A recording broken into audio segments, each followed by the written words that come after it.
అండి. Welcome to my channel దేవి కడలి. అందరూ ఎలా ఉన్నారండి? నేనైతే చాలా బాగున్నాను. ఈరోజు మీ అందరికీ నేను ఒక చాలా హెల్తీ రెసిపీ ఒకటి చేసి చూపెడుతున్నానండి. ఇది నేను నా ఓన్గా క్రియేటివిటీతో ఆలోచించి చేసిన రెసిపీ అండి. దీనికోసం అలసందలు స్వీట్ కార్న్ తీసుకొని అలసందల్ని ఒక రాత్రంతా నానబెట్టుకోవాలి.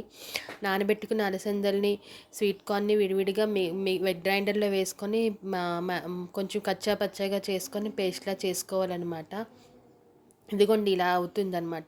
ఫస్ట్ అలసందలు వేసి మిక్సీ వేసి వెట్ గ్రైండర్లో కొంచెం నలిగిన తర్వాత స్వీట్ కార్న్ వేసి నలుపుకోవాలి. ఇవి చాలా టేస్టీ అండ్ హెల్దీ అండి. దీంట్లో సరిపడా ఉప్పు వేసుకొని మిగిలిన ఇంగ్రీడియంట్స్ కూడా 1 బై 1 వేసుకోవాలి. తర్వాత ఉల్లిపాయలు వేసుకొని ఉల్లిపాయలు పచ్చిమిరపకాయలు ఒకటికొకటి వేసుకోవాలి. ఇది యాక్చువల్గా నేను అలసందలు బాయిల్ చేసి పోపు పెట్టి ఇద్దామని నానబెట్టానండి. కానీ ఎందుకో నాకు ఇంట్లో స్వీట్ కార్న్ కూడా ఉండడం వల్ల అసలు ఎలా చేస్తే ఎలా ఉంటుందా అని ట్రై చేసి ఆలోచించి చేసిన రెసిపీ అనమాట. ఇది నేను ఎక్కడా చూడలేదు. ఇది నేను నా ఓన్గా ట్రై చేసి చేస్తున్న రెసిపీ.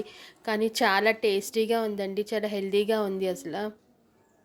చాలా బాగుంది అసలు. ఇలా కలుపుకున్న పిండిని డీప్ ఫ్రైగా వడలుగా వేసుకోవడమే అనమాట.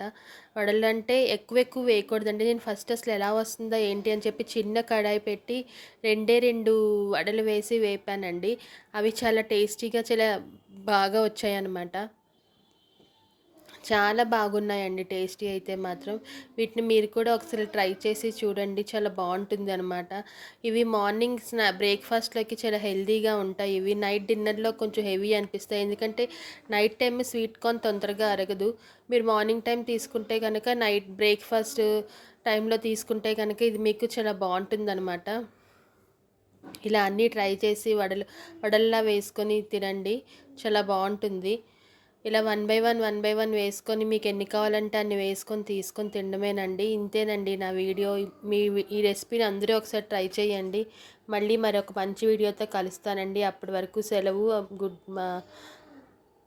నా వీడియోని లైక్ చేయండి, షేర్ చేయండి, సబ్స్క్రైబ్ చేసుకోవడం మాత్రం మర్చిపోద్దండి. మీరు సబ్స్క్రైబ్ చేసుకున్న వెంటనే నోటిఫికేషన్ వస్తుంది. నోటిఫికేషన్ వస్తే నేను పెట్టిన ప్రతి వీడియో మీకు వస్తుందండి.